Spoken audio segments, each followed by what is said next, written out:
we moved to Miami Beach. And I had started high school in Queens for half a year. And when we moved to Miami Beach, I had to go back to junior high for a half a year. And then I went to Miami Beach Senior High for half a year. And then we moved to New Jersey. My brother didn't move. He stayed to graduate and go to Gainesville. And I went to a music and art high school there in Newark for a year. And then we moved again in my senior year back to Queens, to a different place in Queens. And I had my last year of high school in Forest Hills, Queens. I graduated when I was 17. And that summer was an amazing summer for me because I really looked at the excitement of starting Queens College, which I could walk to, and I was starting on the same level as everybody else. I wasn't coming in the middle where I didn't know anybody. So I spent the summer really thinking, who do I want to be when I start college? I can be anybody I want. Because there were so many different aspects that I had to use to survive the changes of how do I adapt to this group of high school kids who all know each other. They've been together since grammar school. So I got to Queens College and I had registered, and on the day of registration there was a large table where inviting students to sign a petition. And I went over and looked at it. And this was at the time when Joseph McCarthy still had power, and he was an outrageous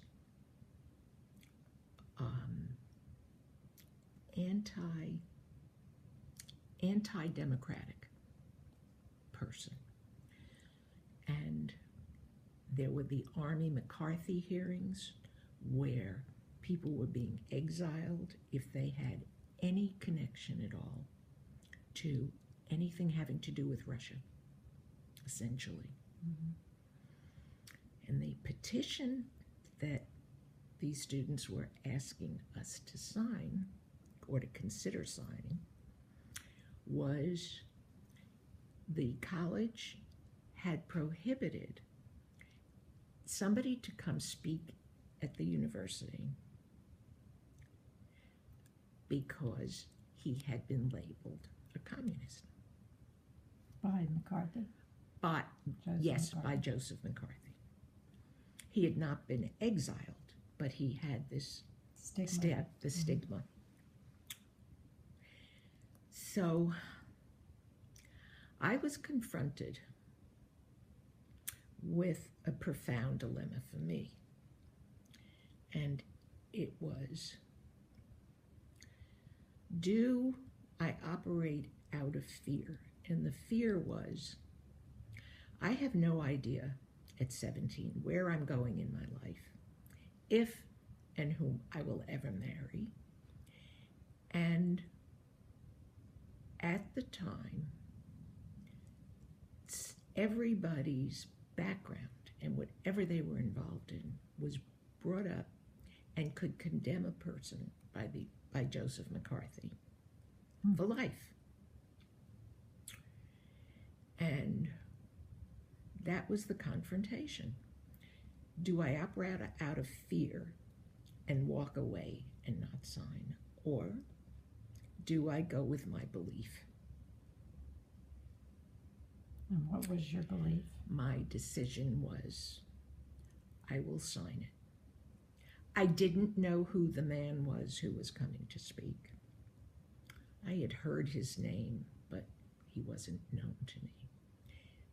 But the idea of prohibiting free speech to me was invaluable, and that I had to take the risk and put my name down. And I am sure that that was somehow connected with all the moves that I had and how I had to figure out how to survive each one. And really being confronted with who am I? And I never had a regret about signing it. And Joseph McCarthy wasn't in power for too much longer,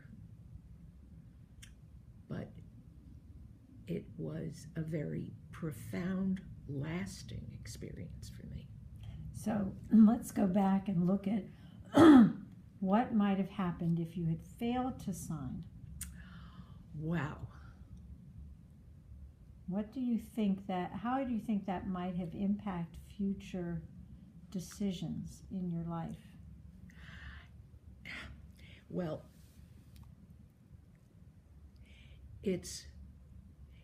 that is so hard for me to even try to imagine, because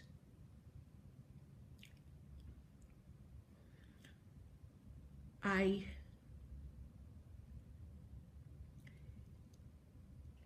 got married at 19 to somebody who I'd known for a year, but we never went out.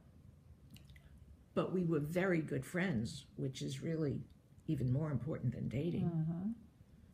And he broke off with the woman he had been dating, and I broke off with the guy I had been dating. And he was in school getting his master's, his MBA. I was 19. I was finishing my sophomore year. And he joined the Navy. And he went to OCS because he knew he was going to get drafted. And he didn't want to go into the Army. So he invited me on our first date. I went to his graduation from OCS in Newport with his family, who I didn't know. And a couple of months later, he was back from where he was training. Basic training. Yeah. And we went out, and he said, let's get married. And I said, I'm 19. We can't get married in New York. Yeah, that's right. So I said, we can go to Connecticut. And my brother was in. It was Christmas time. And he said, you can't do that to Mom and Dad. So this was a Wednesday. We got engaged. And Monday, in my house. On Monday, you got married? We got married in my house. He went off to Chicago to training. I finished my 2 weeks of college, and then I went out. And if I operated out of fear, I never would have done that. And it was a great decision. Wow. And you were right for each other. we were Yeah. right. So that led you to making other decisions Yes. that were free and independent of anyone else, Absolutely. except what you knew in your heart was the right thing for you. Yes. Yes. I trusted. That's a tremendous ability to transfer that action one into other actions in your life. Something else. I broke off with the guy I had been with before, who was 6 years older than me and was just finishing law school. Mm-hmm. And he took me to I was 18. He took me to his sister's engagement party. And afterwards, he said to me, I was so embarrassed by what you wore. when we went to this engagement party. Now, she was marrying a very, very wealthy guy, and it was a very fancy dinner party of a small group of people. And I really that was not my life. Mm-hmm. And I borrowed a dress from a cousin because I didn't have it. That's what we did. And when he said that, I thought, this man is not okay. No, he's going to have standards for you that you don't have for yourself. That's exactly right. Yeah. And I said, that's it. Wow. So you knew who you were. Yeah. From a very early age. Yes. And making that decision to sign that paper was a combination of decision making that had gone on. Yes. And you know, you were sort of like decision making and training for a few years. Yes, exactly. Being so independent. Tell the part about where you lived in Miami Beach when you were 14. My parents were living at a small hotel which they had leased to rent, supposedly because it would be much easier way to make money than my father's business of being a portrait photographer. And my brother and I was 14, my brother was 16. The two of us lived in an efficiency furnished apartment by ourselves about 5 blocks away from where my parents' hotel was, where they lived. And I remember registering for all these schools on my own.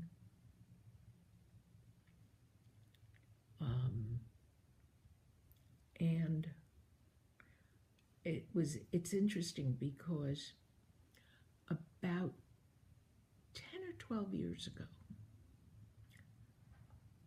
I was talking to my brother and I said, you know, what do you remember from Miami Beach, from our time there?